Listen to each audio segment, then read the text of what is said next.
Hello mga kabakyard, magandang tanghali sa inyo. I-update ko lang po kayo sa ating mga pananim na greenhouse. At andito po ako ngayon sa old na greenhouse. So kung makikita nyo po, meron tayong tanim dito na olmeti. So napakaganda po talaga ng olmeti, no? Kasi ano siya, matibay siya sa init. Kahit na gaano kainit. Basta meron lang kayong shade net. Hindi pa rin siya nagkakaroon ng yung lanta. So yan po, ito po ay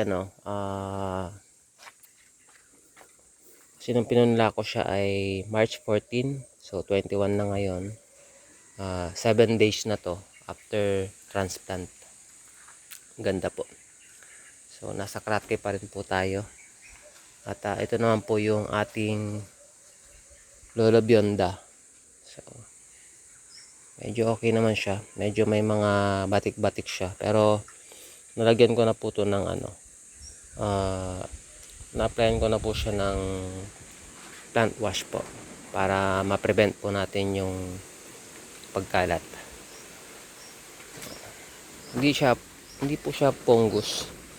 Kasi kung fungus po yan, halos lahat po. Pero ito po kasi, inagapan ko lang na kasi tag-init ngayon, uso po yung paglaganap ng mga trips sa ating greenhouse.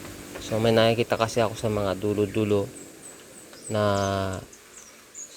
senyales na mayroon siyang trips. So ina-plan ko lang. Prevention po yung ginawa natin.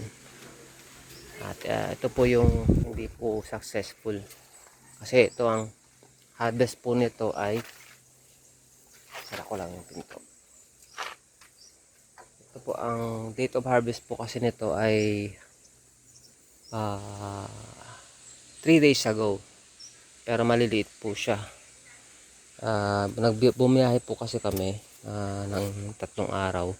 Napabayaan ko po siya. Medyo nalanta po yung mga bandang ilalim. So tinanggalan ko po siya. Kaya ito na lang po yung mga natira sa kanya. Pero usually makapal po to. May mga halo siyang ibang variety. So hindi po yan successful. So ito po ay susunod natin na lagyan. Meron po tayo ditong na punla noong March 19. 21 na po ngayon. So check po natin. Ito po yung ginagawa ko para incubation po yan yung tawag doon. Medyo okay naman po. Ayan na. Nag-sprout na siya. So pag medyo umangat po yan ng konti, siguro mga mamayang gabi, tatanggalin na po natin yung takip. So i-spray lang po muna natin. Then tatanggalin po natin yung takip niya. Ang ginagawa ko po dito pag first day niya, spray lang po para mabasa yung coating niya. Then pangatlong araw bubuksan ko na po itong kanyang takip. So mamayang gabi po yan. Then ito po yung nung March 13. So mga ano na po siya ngayon, 10-11 days po siya. So bukas ay pwede na itong i-transplant kasi meron na siyang 2 leaves. Medyo malalaki na siya. So yun po yung ating update. Ay ito po pala ay 100 peraso. Dahil may mga siningit ako dyan. 100 pieces po yan. Then 100 pieces. So every 7 days po ay every 7 days ay pupunla po ako. Pero pagka rami na po yung ating customer, siguro every 5 days. So yan.